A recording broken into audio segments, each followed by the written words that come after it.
language techniques and how you guys can implement them at home. This guide provides 21 activities, which is great. It also provides language strategies and how to implement them with each activity. So this guide is specifically for ages 1 and 2 years old. So let's first discuss the language strategies. So the first language strategy is naming. Naming is also known as labeling. Name everything. Name everything that you're playing with, name everything that you are eating, name everything that you see throughout your day with your child. If a child is learning language, it's important to name things rather than ask the child, what's that? Second language strategy is commenting. Comment on everything for your child. Talk about what you and your child are doing. Talk about what you're eating, talk about what you're looking at, talk about what you're touching. Comment on everything. It's important to use key words and short phrases when speaking to your toddler. The third strategy is choices. Offer choices to your toddler. Offering choices to your child will increase their chances to repeat the word rather than just giving you guys a yes or no answer. The fourth strategy is pausing. Pause to give your child the opportunity to respond to you. If you just go ahead and talk, you're not letting your child interject and respond to you. Now let's say your child doesn't respond. Model what you want your child to say. So for example, cup. Johnny, what is this? This is a cup. What is it?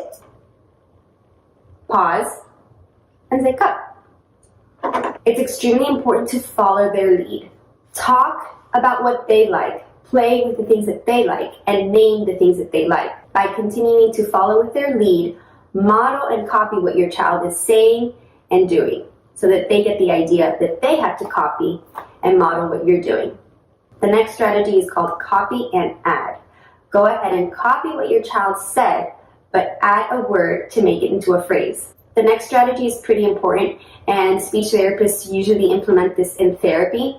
So this is using gestures and signs in addition to a verbal output. So if a child wants more, you verbally say more in addition to the sign.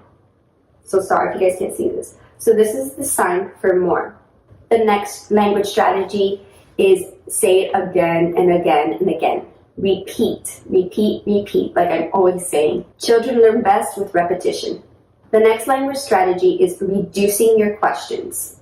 If a child is learning to talk, they do not have the answers to your questions, most likely. So remember, it's important to model the target response. And the last one is extremely important. I'm always telling parents to do so. You need to stimulate the child. By stimulating the child, you can do a thing called communication temptation. So this is kind of like sabotaging the situation in order to promote language. So communication temptation gives your child a reason to communicate. So for example, let's say your child wants milk. If they can just go to the refrigerator, open it, and grab the milk on their own, there's no need for them to verbally request it. So another example of communication temptation is putting things in boxes. So let's say the child's favorite toy is in a box. Instead of the child just going and grabbing his favorite toy, he has to request for you to open it. So that was just a brief overview of each language concept. This packet goes into depth for each one. So each of the 21 activities, on the top says the activity, so toy animals, what you're going to need, the things that you're going to be targeting, and how to use each language strategy for these toys, which is great. So with toy animals, you could target naming them, labeling the actions that they're doing, and the environmental sounds. So of course, naming each one, cow, pig, dog, horse, the environmental sounds, so what sound does that animal make? And then the actions, is the cow sleeping, is the cow eating? So with the bus, the target words you can use are bus, sit, drive, go, stop, people, lady, girl, boy, the list can go on. You can use the song The Wheels on the Bus, which is great. It promotes language and environmental sounds. So for example, the bus says beep, beep, beep, beep, beep, beep. The baby on the bus says wah, wah, wah, wah, wah, wah. Okay, so the next activity is a doctor's kit. With the doctor's kit, you can target body parts. So you can place the item on the body part, and you could say, Mommy's checking your nose. Mommy's checking your ear. Mommy's checking your eyes. And have the child repeat the last word. So mommy's checking your nose. Mommy's checking your eyes. You can work on help, sick, doctor, ouch, boo-boo.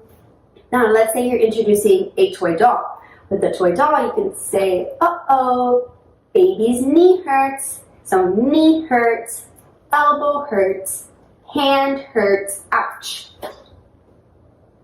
So with toy foods, you can target cup, plate, naming the food items, give me, more, hot, cold, stir, mix, and yummy.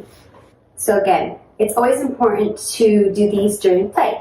So let's say you're having a tea party.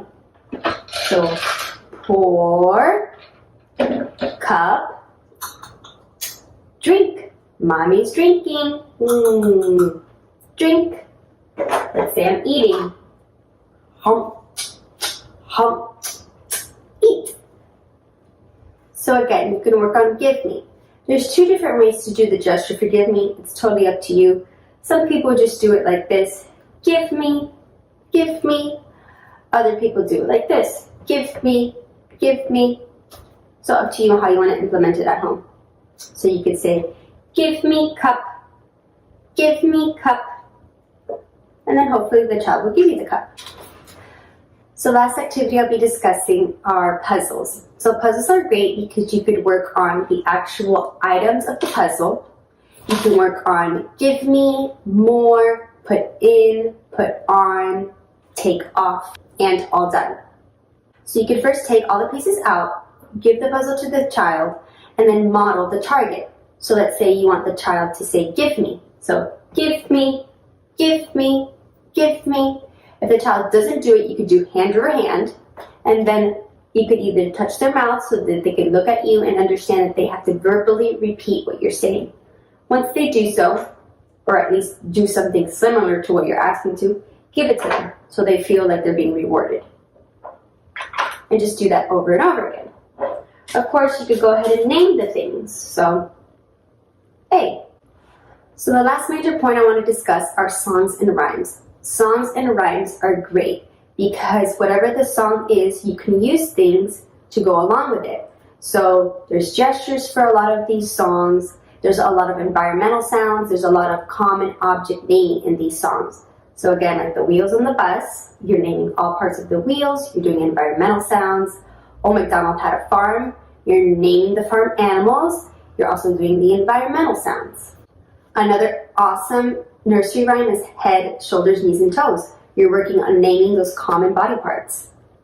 So I hope you guys found this video helpful and can implement some of these tips into your daily life with your toddler. Don't forget to like and subscribe.